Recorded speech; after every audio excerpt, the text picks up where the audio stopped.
ලස්සන හිනාවක් නේ මුදලාලිට තියෙන්නේ. ඈ? නේද මුදලාලි? බඩු ටික ඔක්කොම විකිනෙයි මුදලාලිගේ. නේ? ඈ? මොනවාද තියෙන්නේ? මේක මොකද්ද? ගහක්. හරි ලස්සනයිනේ. එතකොට මේ කවුද? පූසා. හරි ලස්සනයි යන්නේ. ඔය ඈ. එතකොට මේක හැදුවේ කවුද? මේක හැදුවේ කවුද? ඔයාද? හරි ලස්සනයි. මේක හැදුවේ කවුද? ඔයාද? මොකද්ද මේක?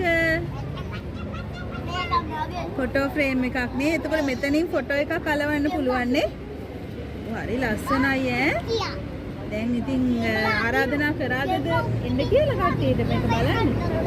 ආරාධනා කරාද? සුබ පතනවා. අනිතර